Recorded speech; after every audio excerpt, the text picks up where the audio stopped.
In this lecture, we're going to see how you can declare and use stdstring in your C++ applications. stdstring is a type that is going to wrap on top of arrays and give us a really nice interface that we can use to store string data without having to deal with the ugly little details like keeping track of array bounds, remembering to keep in check the null character, and things like that. To use stdstring, you will need to include the string library, and after you do this, you can declare and use your strings just like this. Here we have a series of examples just to get you started on this. You declare your strings just like you declare any other type. You specify the type on the left. The type is going to be stdstring. By the way, you'll have to remember to use std::: like this, and we will have a chance to explain why in a few chapters ahead. But for now, we're just going to think of stdstring as our type. So we declare a string type, we call it full name, and we can leave it like this uninitialized, and it is going to be an empty string. We can also put in our string and initialize that with a string literal, and it is going to work. Another way of doing this is initializing a string with another string, which we are doing down here. We can also set up another string and initialize it with part of another string literal. So for example, message here is going to be hello, and it's only going to grab 5 characters from this string literal. This is something you might want to do if it makes sense for whatever application you are doing here. We can also initialize our string with multiple copies of one character, and this is the syntax to do it. You say the name of your variable, you say however many times you want the character repeated, and you say which character it is, just like this. We can also initialize a string with part of another existing string.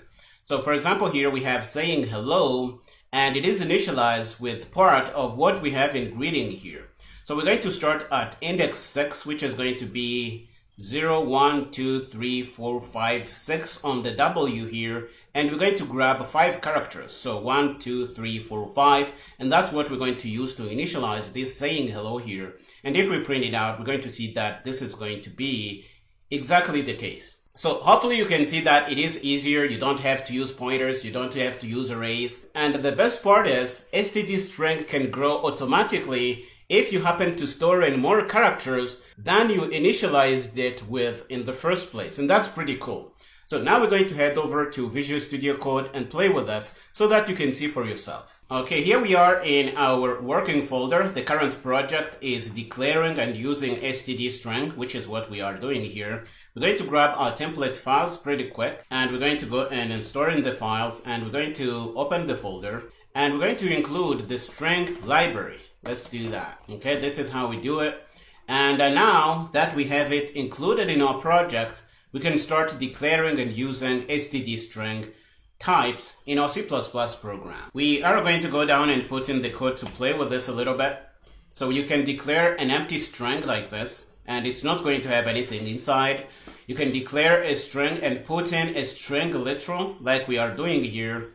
And stdstring knows how to handle this, so it's going to store it inside using a character array. But we don't have to really worry about that character array is going to work. We're just going to use stdstring here. We can set up a string using another string in our initializer like this. We can also use part of a literal to initialize the string. So for example, this string literal here, we're going to grab part of it, and we're going to grab 5 characters and use those to initialize our message stdstring here. And this is pretty cool. We can also use multiple characters to initialize a string like this. We say however many copies we want of this character in this string here, and it is going to be exactly what we want. So it's going to be 4 E's in this weird message string.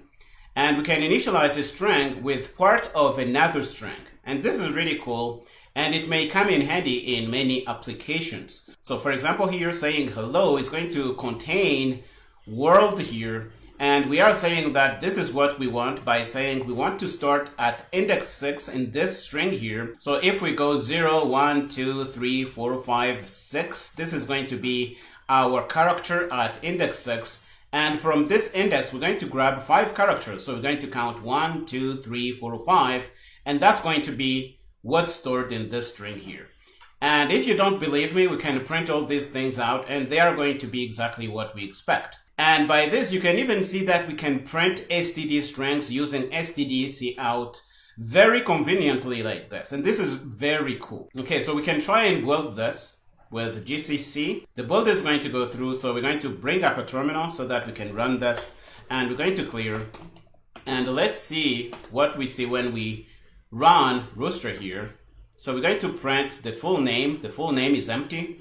Okay, so we're not going to see anything because it is empty. We're going to see planet. Planet is this thing we have in here. Planet where the sky is blue. So this is what we expect. We can say preferred planet and put in the text for the planet here. So we're going to get the same thing here. And if we have a message and say hello there and grab the first characters in this string literal, message is going to say hello, which is what we are saying here. Let's go down and look at weird message. It's going to be for ease, which is what we have here. And we can initialize saying hello with part of what we have in greeting. And we have targeted this word string here. And it is what we see here. And this is pretty cool. The good thing about stdstring, however, is that you can store in more characters than we initialize this guy with.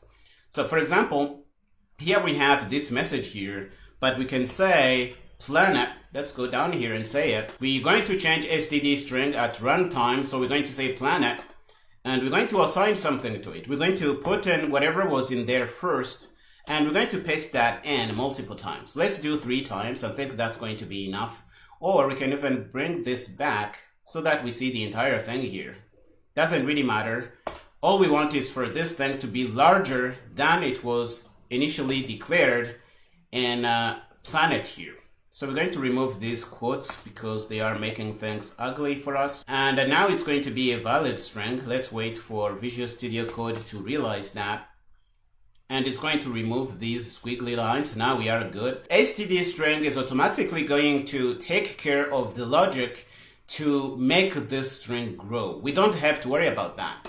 And if we print planet now, we're going to see the same details in taken care of. Okay, this is really cool. And it makes it super easy to work with text and string data like you see here. So let's build again so that our changes are reflected in our output. We're going to clear and run rooster, and we're going to see that planet is now really large. Okay, we can change this thing, the size of this thing at runtime, and this is something we couldn't do with arrays. So for example, if we go down here and use a row array to do something like this code is going to run, but try to think about what is really happening here. We have an array which contains this text here, and it is pointed to by this const char pointer that we have. If we try and do an assignment like this is really going to be to make it point to another character array in memory. And this piece of memory here is basically going to be wasted because we think we have our planet string in here.